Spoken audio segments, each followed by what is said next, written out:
conceptos.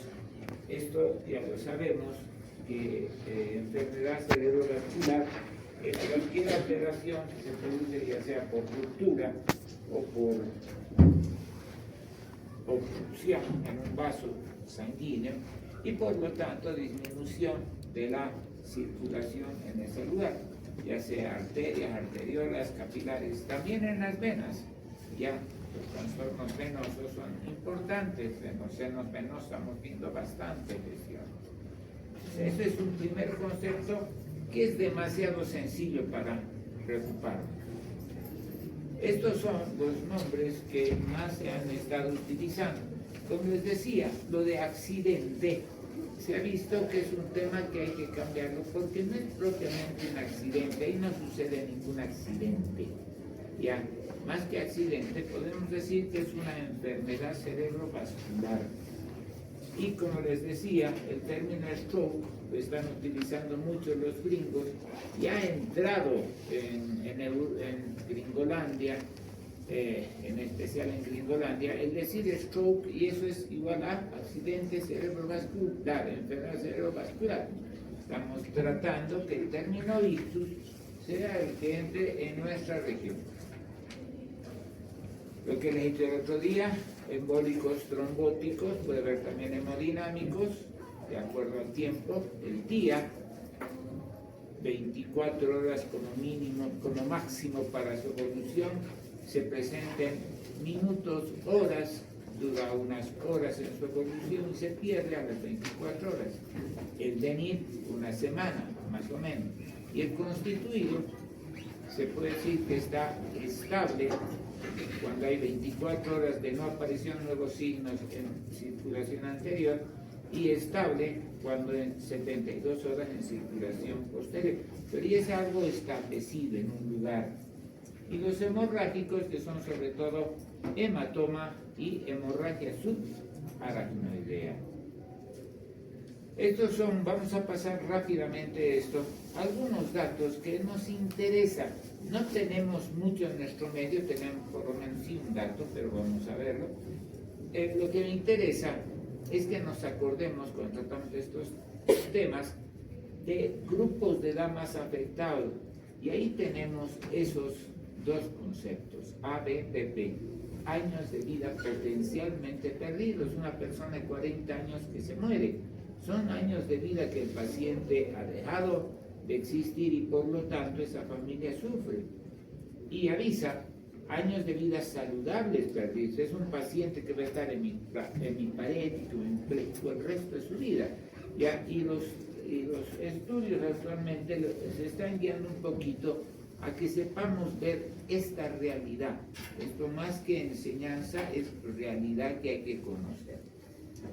Como les decía, estos son más de estudios extranjeros que tenemos. Hemos hecho una recolección grande. Sí, aquí hay algunas cositas, ya que hay algunos factores que nos deben hacer pensar. Ya, por ejemplo, 1/3 de los pacientes sobrevivientes tendrán otro accidente vascular dentro de los 5 siguientes años. Ya, una persona que ha sufrido una AVE o una enfermedad cerebrovascular puede sufrir una siguiente. Y ahí es un tercio, 1 de cada 3. O sea que son cositas que hay que ver. Y de los sobrevivientes del primer año, hasta el 18% dicen los americanos que va a sufrir un nuevo accidente vascular cerebral. Hay cifras inclusive más altas. La mortalidad a los 30 días llega al 20%, y dependiendo de los años de edad, del tiempo de evolución, a los 5 años el 60% va a morir. De la recurrencia, a los 30 días el 10% y a los 5 años el 40%. Como verán, no son cifras pequeñas. Y ahí debemos ver la prevención secundaria, antecedentes y prevención secundaria. La incapacidad funcional hasta el 54%. Son personas que quedan bastante lesionadas. Y la demencia hasta el 52%.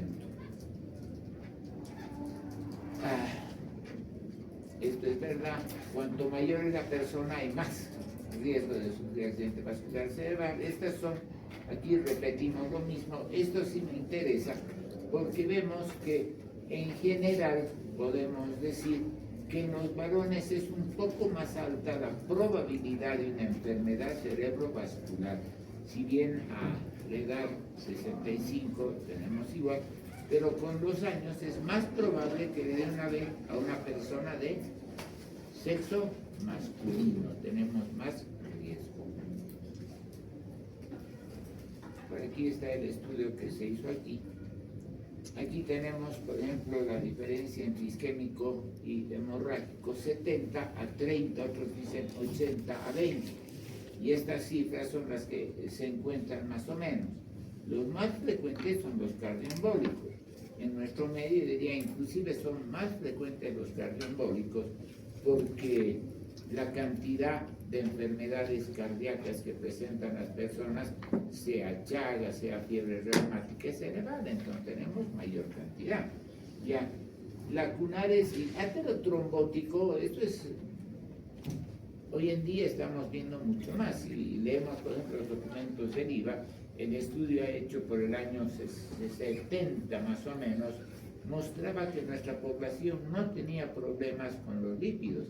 En cambio, los estudios actuales ya muestran que tenemos problemas con los lípidos, la gran mayoría de la población. Vemos a las señoras de nuestro pueblo bajitas y gorditas, y tienen que estar acumulando lípidos, y tienen que estar haciendo, entonces tenemos cada vez más. ¿Ya? Y dentro de los hemorrágicos, indudablemente el intraparenquimatoso es más frecuente. Si vemos así a grosso modo, la hemorragia subaracnoidea es poco frecuente, pero es otra patología que le estamos notando cada vez más. Y no sé si les han dicho, no es raro, cuando vemos un paciente que ha sangrado, obviamente les han enseñado, pidan inmediatamente una tomografía, una angiotomografía, ¿no ve? Para ver si hay aneurismas. Y con mucha frecuencia se ve más de un aneurisma. Entonces son pacientes de muy alto riesgo. Esta es nuestra realidad. Ya fíjense, en el hospital tenemos más o menos los mismos porcentajes entre isquémicos y hemorrágicos. En nuestro medio hemos visto esto, es más riesgo en el sexo femenino. Ya tenemos, el género femenino tiene mayor probabilidad en nuestro medio, en el exterior. Hay estudios que dicen son masculinos. Aquí hemos encontrado esto. Y fallecimiento alrededor del 28 al 30%. En el hospital de clínicas, primero parecía esa cifra, pero hicimos revisión del trabajo, revisión de los documentos y encontramos hasta 26%.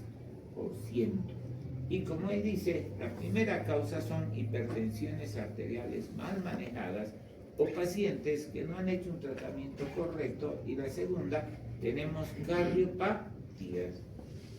Hacerles recuerdo de lo que les he dicho. Cuando un paciente tiene hipertensión, hay más riesgo de una vez isquémico que hemorrágico. Eso hay que clavarse bien. Si quieren, lo que estoy pensando, Andrea, me voy a conseguir un buen tatuador. Y le voy a empezar a hacer tatuajes en los brazos de los estudiantes, y hay algunos datos que no se olvidan nunca. Bueno, sería, ¿no? Ya. Factores de riesgo. Aquí tenemos los no modificables, es decir, cosas que no podemos cambiar hasta el momento. Es decir, obviamente después de que ha habido el problema, podemos modificarlos. Por ejemplo, la localización geográfica, se puede modificar el lugar de habitación del paciente, se puede hacer algunos cambios, pero hasta el momento que tuvo, no hubo cambios. Es una persona que viene del altiplano, vive en el alto y va a seguir viviendo ahí. Ya, después lo podemos cambiar, pero hasta el momento que hubo algo, no hay modificación. En cuanto a la etnia, por ejemplo, se habla que accidentes vasculares cerebrales de tipo isquémico, los que más sufren somos nuestra raza. Ya nuestra raza conjuntamente con los orientales. Ya los negritos están en segundo lugar y los europeos en tercer lugar. Y en los hemorrágicos es sobre todo la raza negra. Ya, las personas de raza negra son los que más sufren. Ustedes han visto lo que ha muerto el Michael Jackson por una falla médica, por exceso de medicamentos, porque al pobre le han clavado clonazepam, midazolam y varios hipnóticos más para que duerma, y el médico el muchacho vivía con permanente, se dormía, le ponían monitor. El médico se ha salido a hablar 45 minutos por teléfono, ahí se ha muerto. Pero cuando escuché la noticia dije, debe ser una hemorrágico, por la razón, en caso. Aquí tenemos los potencialmente modificables, es decir, aquellos que si son descubiertos a tiempo y hacemos un esfuerzo grande, un gran tratamiento, podemos hacer algo. Y hay muchas de ellas que se pueden ir controlando, por ejemplo, un prolapso de la válvula mitral, una calcificación de la mitral, podemos hacer una endocarditis, se la puede tratar, ya. Estenosis aórtica, en lugares donde tienen buena capacidad quirúrgica, lo hacen. El FOP es otra cosa, el foramen oval permeable es un otro punto que se puede modificar, ya. Hay que pensar que el foramen oval permeable no lo vamos a encontrar de primera instancia muchas veces. El paciente no va a soplar porque les han de enseñar que sopla, no ve el FOP. Les han enseñado eso en cardio, ¿no ves? Sopla el FOP. Pero ¿cuándo sopla? Cuando se descompensa ese corazón. Ya, una persona, yo tenía una sobrina, y todavía con controles médicos frecuentes, porque su abuelo era médico, en la familia tenía 3 o 4 médicos más, mi sobrina estaba en casa todo el día, le hemos controlado toda la vida y nunca hemos encontrado un FOP. A los 40 años, de repente un día se ha puesto agitada, le escucho y soplaba. Qué raro, hija, está soplando, verán al cardiólogo, le han encontrado un foramen enorme. Ya. La única cosa que me hacía sospechar, y por eso siempre que la veía cualquier agitación, cualquier cosita ocultaba su corazón, son las chapitas coloradas, ya que eso me llamaba siempre la atención. ¿Y qué son signos que nos están diciendo? No está diciendo, ay, te está diciendo, por si acaso escuché ese corazón siempre y frecuentemente. Ya, te vamos a escuchar tu corazón. Y estas son las que, si actuamos bien médicamente, se pueden hacer muchas cosas. Ya voy a meter ahorita un concepto que, si bien va más adelante, ya les he dicho el otro día, pero lo voy a repetir. Hay varios de esos, por ejemplo, hipercolesterolemia y demás cosas, que nos están hablando de que hay problemas. La más frecuente es la segunda más frecuente es la de origen cardíaco. Por ejemplo, la prevención secundaria clásica, que tiene modificaciones, depende del tipo de problema. Ahora se puede dar doble agregación antiplaquetaria, pero lo clásico, si estamos en una provincia, un paciente sufre un accidente vascular cerebral, vemos más o menos la causa, si es cardíaca o si no es cardíaca, igual se le da tratamiento con aspirineta, ya, unita por día, y atorvastatina. Ya la atorvastatina hemos empezado en 10, actualmente los niños están dando hasta 40 miligramos, y no es por el aumento de colesterol, de triglicéridos, no, porque además la atorvastatina es un protector vascular, se lo da como protector vascular. Van a encontrar muchos otros trabajos, por ejemplo, están utilizando fluoxetinas y demás cosas para evitar futuro, y no como antidepresivos, sino como protectores vasculares. ¿Quién fue el que dijo Team Cerebro? ¿Alguien le decía? Pabli, ¿no? Y lo vamos a repetir. Ahora aquí vamos a tener, fíjense, ahí esa arteria que está tapada. Ahí la vemos mucho más clara, cómo está tapada realmente esa arteria. Pero y si tenemos tiempo de trombólisis, fíjense cómo se la vuelve a abrir y la circulación vuelve a existir perfectamente. Si no somos así bien activos, el paciente va a quedar así. Ya. Tomen eso en cuenta. Ahora aquí prevención primaria es averiguar causas de riesgo, los factores de riesgo y tratarlos de solucionar. La prevención secundaria se la sigue. Inclusive pacientes que han hecho AB, les damos esa prevención secundaria. Aspirineta y atorvastatina de manejo básico. El manejo clínico muy importante, porque como les he dicho, el manejo clínico, en la primera semana el paciente va a morir por causa cerebral. El problema cerebral lo va a matar. Y después de eso, a partir de la segunda semana, son los problemas generales que lo van a matar. Por lo tanto, hay que tener un tratamiento permanente y bastante efectivo en todo sentido. Ya la evaluación clínica, el diagnóstico, la sistemática asistencial y diagnóstica que debemos tener al lado del paciente, la terapéutica con todas las complicaciones que pueda haber y la rehabilitación, que es muy importante. Aquí tenemos guías generales, identificación rápida, evacuación inmediata, prenotificación a centros de urgencia y diagnóstico inmediato para hacer un tratamiento. Como les he dicho, estamos intentando en el hospital, hemos hecho ya varios y vamos a hacerlo. En los próximos meses van a ver qué vamos a hacer. Esto me gusta porque así nos acordamos que hay que hacer las 7 Ds. Hay algún trabajo que ya he puesto hasta 8 Ds, pero yo creo que con estas 7 Ds es importante. La detección precoz, el despacho inmediatamente en ambulancia, la derivación, o sea, ir con el paciente en la ambulancia, no decir llévenselo, sino estar con el paciente. El dintel de la puerta, es decir, el marco de la puerta, que ya tienen que estar ahí un especialista listo a recibir el paciente por la prenotificación, porque en algunos lugares, por ejemplo, y aquí estamos intentando eso, que el paciente, si ya viene con cierta certeza de una vez, ni siquiera pase por emergencias. Antes de que le hagan la historia clínica, vaya directo a la tomo. Si es un médico efectivo que está en la ambulancia, presenta la historia, está bien directamente al tomógrafo, ya, para evitar unos tiempos. Ya, los datos, o sea, todo el manejo que ha hecho el médico en primer lugar, el médico en atención primaria, si viene con familia, lo que mejor podemos hacer, la tomografía y el laboratorio, la decisión si hacemos tratamiento o no, y los medicamentos.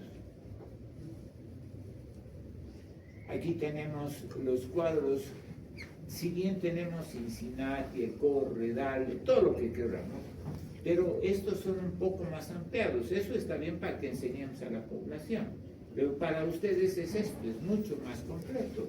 Ya entumecimientos, confusiones repentinas, pérdidas repentinas de la vista, les decía ya la amaurosis fugax, ya visión doble, dolor de cabeza raro, que no sea el que tiene permanentemente o alguna vez el paciente, dificultad para hablar, para caminar, para perder el equilibrio, muchas veces es suficiente. Ya, aun cuando duren poquito tiempo, ya nos están hablando de un problema. Justamente antes de ayer una señora de 84 años que durante media hora estaba confusa. Al tiro le hemos pedido tomografía y hay que evaluar. Ahora, claro, en esos casos también uno se pone a pensar si no es una crisis epiléptica, ¿no? Hay que pensar las cosas. Aquí en los dibujos de Netter tenemos una visión completa, una hemiplegia, un dolor de cabeza, una pérdida de conocimiento, un mareo con un síndrome medio alterno, porque fíjense, y esto ya podría ser una persona con varias lesiones antiguas. Lo que habla en inglés, problemas para hablar, para caminar, para mirar, mareos, cualquier cosa así, ya. Aquí tenemos lo que hemos dicho en clases, la escala de Cincinnati, la escala de Los Ángeles. La de Cincinnati es la que más éxito ha logrado, y si nos damos cuenta, todas las demás son más adecuación de este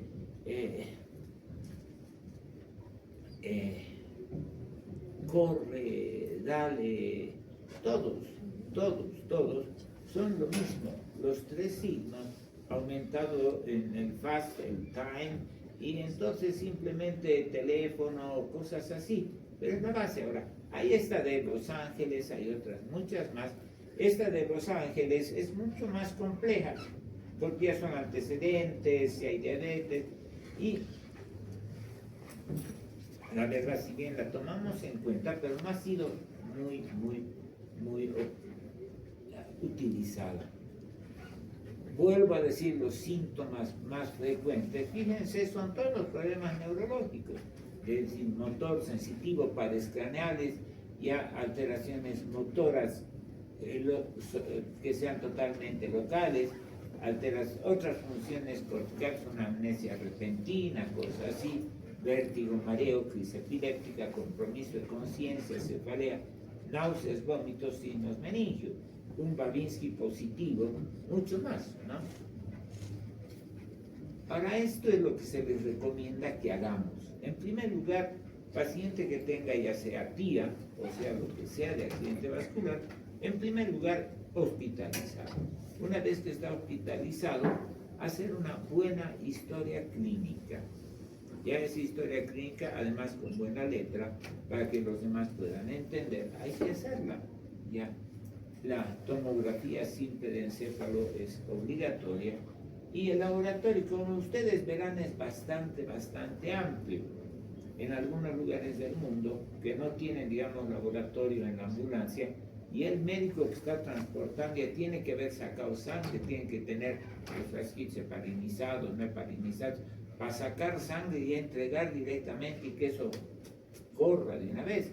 Una vez con eso ya se toma la decisión. Ahora, siempre es importante contar con el apoyo de un cardiólogo, que podamos hacer un electrocardiograma. Una placa de tórax nunca es malvenida, siempre es más bien excelente, y una valoración cardiológica de ahí que a mí me interesa mucho que los estudiantes sepan cardiología, pero no sé si les han enseñado a diferenciar bien un soplo increscendo, decreciendo, un soplo proto, meso, telesistólico o diastólico, es decir, escuchar. ¿Y eso cómo se lo hace? Lo que les reclamo siempre, viniendo al hospital y escuchando. Ya, yo siempre les digo, soy malo para escuchar, soy para perdido un oído inclusive, ya, pero pese a eso, con mi ponen que me ha regalado un viejo anestesiólogo, así de lejitos escucho y escucho soplos, puedo diferenciar todo eso, y es importante que el médico sepa todo eso. ¿Ya? Y eso, es verdad que hay videos, hay CDs, tengo como 10, me encanta la cardiología, si no sería neuro, sería cardiólogo, me encanta. Tengo como 10 CDs de soplos cardíacos y más cosas, cada vez escucho para reforzar conocimiento, es bello, pero eso ¿cómo se lo sabe hacer? Haciendo. Hasta ahora, a mis nietos, por ejemplo, sé que estoy loco, pero llegan mis nietos a la calle, etcétera, voy a escuchar tu corazón. ¿Tienen algo? No, sino que me divierto haciéndolo y aprendo. Ya. Ya después se puede hacer ecodoppler carotido, angiografía, doppler transcraneal, una ecografía transtorácica o transesofágica. Es importante hoy en día ver los fosfolípidos, ver esas otras cosas. La resonancia ahora ha pasado casi al lugar de la tomografía, ¿ya? Porque la tomografía, y voy a repetir, ya les han dicho, voy a repetir, en la tomografía dentro de las 24 horas no se ve accidente vascular cerebral de tipo isquémico, se ven signos indirectos, los 3 clásicos, desplazamiento en línea media, ventrículos empujados y borramiento, que nos hace sospechar.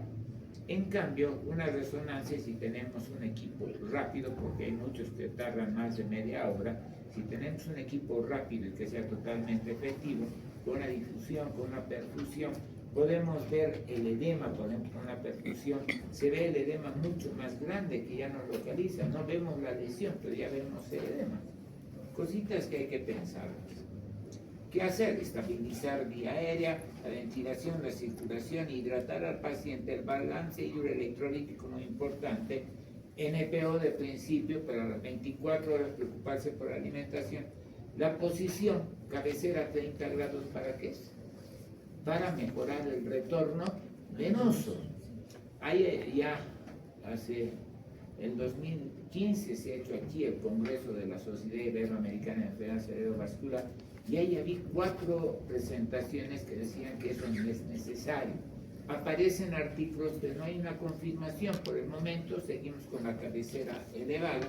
Control, lo que les he dicho en prácticas, temperatura, glicemia, presión arterial, prevenir complicaciones, escaras, infecciones, broncoaspiraciones, todo el broncoembolismo, e instalar conducta para todas ellas.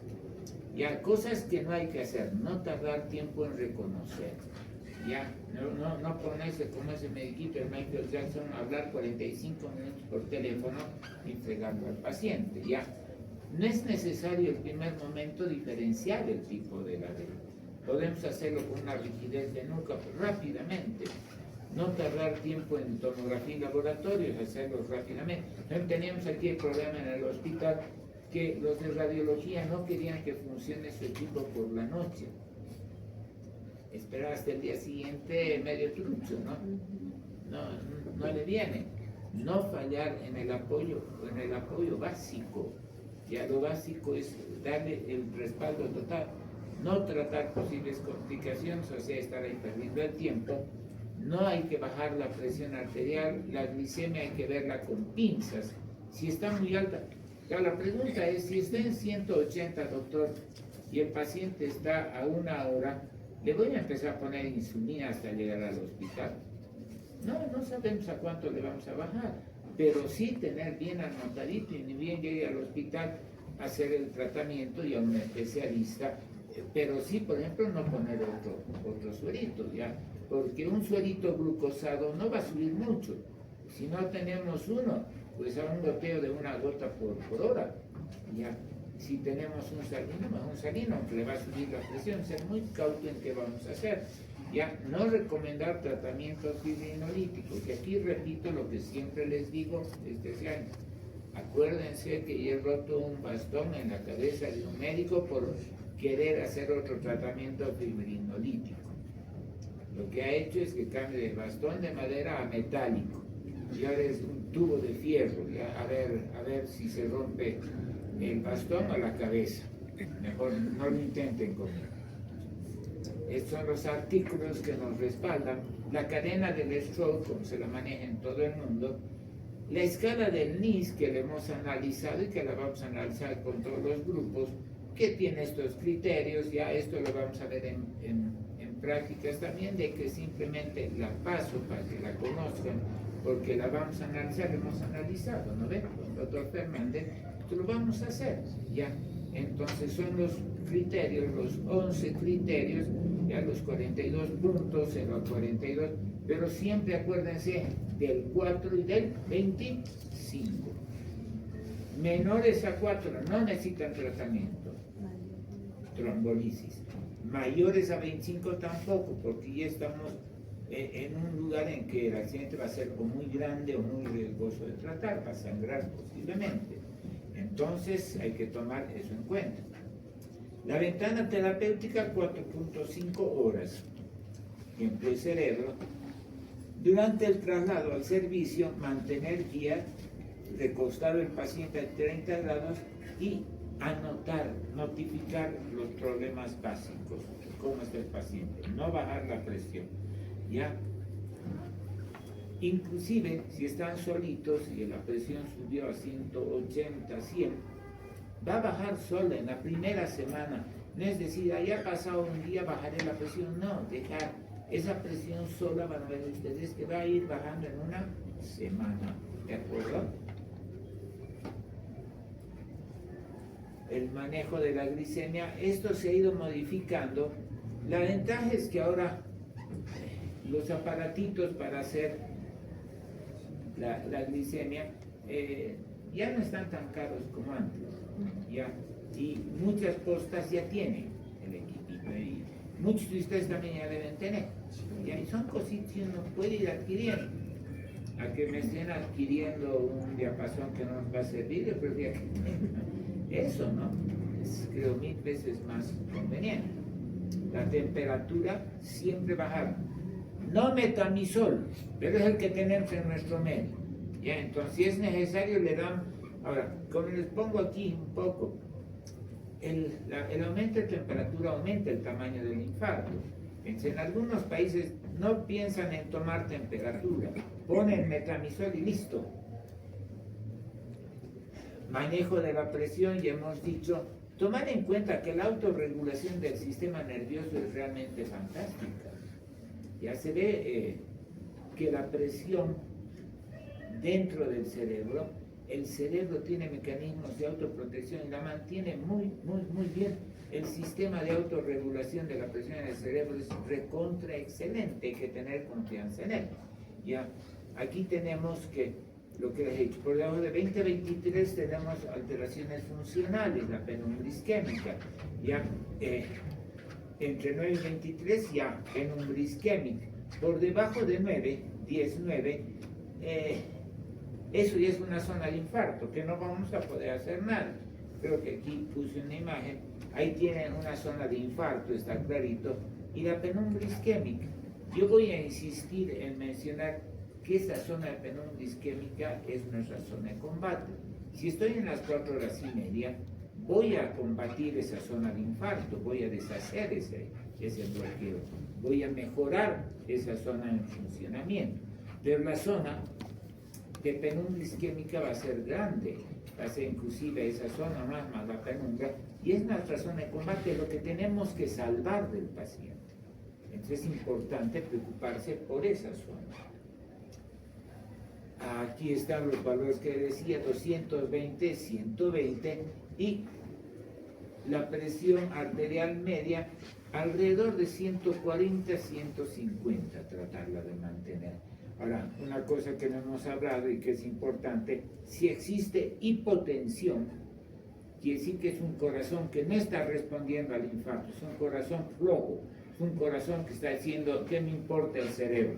Hay que meterle soluciones coloides para aumentar la presión, hay que subir la presión, no puede estar en 80, es una barbaridad, lo normal más o menos es 90, ¿no ve? Entonces hay que subir la presión. En caso de bradicardias, atropina y en fibrilación, digitalicos y amiodarona. El antitrombótico evita la propagación del trombo y en las venas evita una trombosis aún más grande y el tromboembolismo pulmonar. El uso de antiagregantes, heparina, se puede dar en los siguientes días, sobre todo la heparina de bajo peso molecular. Heparina pura mejor no, si tenemos varices en un paciente se puede dar. La trombólisis la vamos a hacer con el ERTPA, ya había el reteplase, el acteplase, el tenecteplase, el tenecteplase, el que tenemos, es el factor activador del plasminógeno tisular recombinante, ¿no ve? Cambia de nombre, porque le agregan algo más y las dosis son un poco distintas. La revascularización, cuando se está hasta 9 horas, hay otros artículos que dicen 12 horas, una trompectomía, entra ahí. Les muestran cirugías, pero yo quisiera que vean, son unos procedimientos bellos, entran con un catéter y son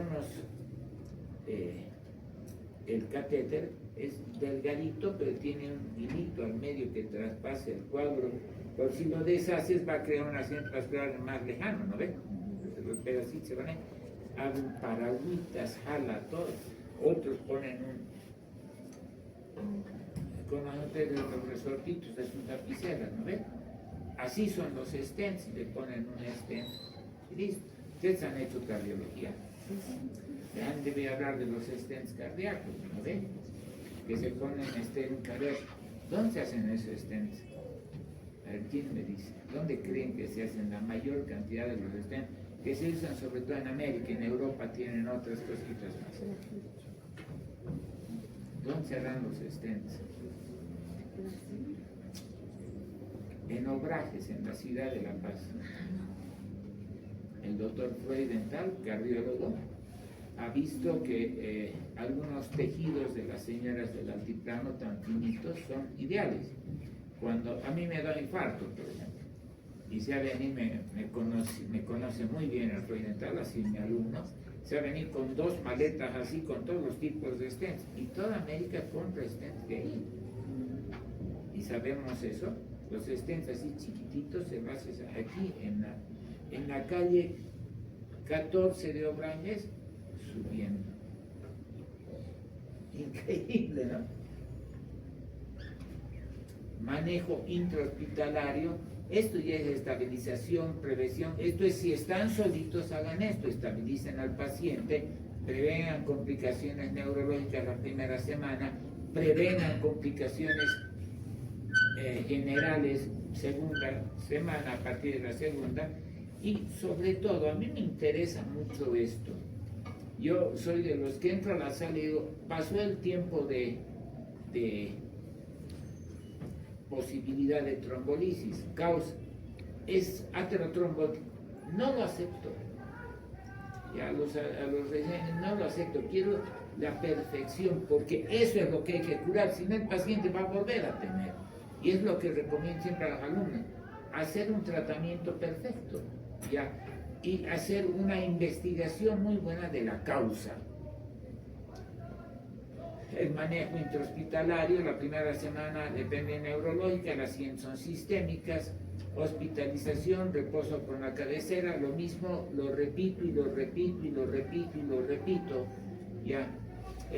La presión arterial que no baje de estos cuando hay hipotensión, la alimentación hasta 48 horas, pero más no den lo que les hablo, el test del vaso de agua, sencillo, pero no nos enseñan a hacer. Ya, las complicaciones neurológicas, principalmente crisis epiléptica, transformación de isquémico hemorrágico, alteraciones hidroelectrolíticas frecuentes, ya, por un montón de cosas, ya, el mismo uso del manitol, una diabetes, una hiponatremia, que son, la hiponatremia la veo muy frecuentemente. Y se puede reponer rápidamente el sodio, porque vamos a destruir el tronco encefálico.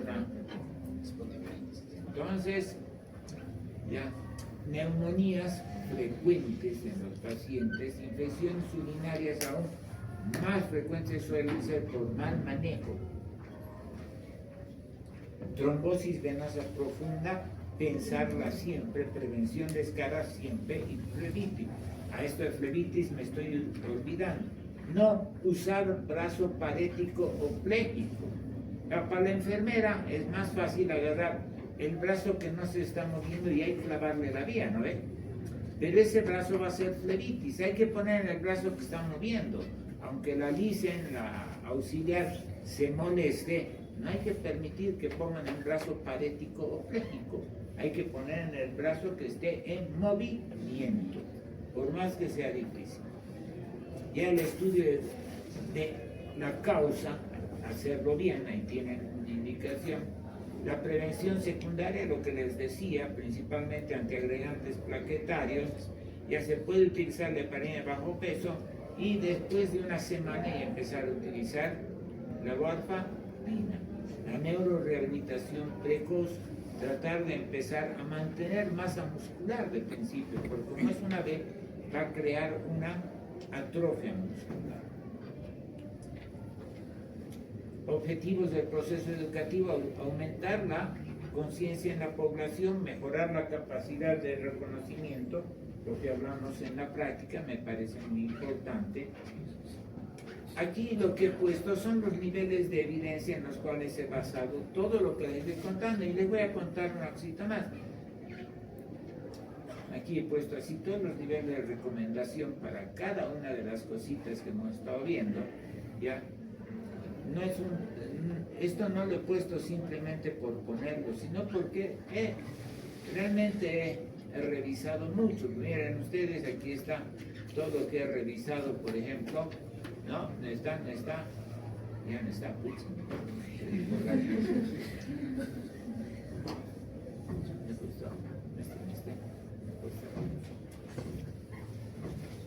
Aquí está. Por ejemplo, he revisado todo esto. La Federación Mundial de Neurología, la Sociedad Iberoamericana, recomendaciones de los gringos, la iniciativa europea, la Academia Americana de Neurología, la colombiana, la chilena, la cubana, y sigo revisando así protocolos de todo el mundo, y todo eso lo voy resumiendo y es lo que les hago, ¿de acuerdo? Para que así tengamos un conocimiento bien completo. Bueno, vámonos.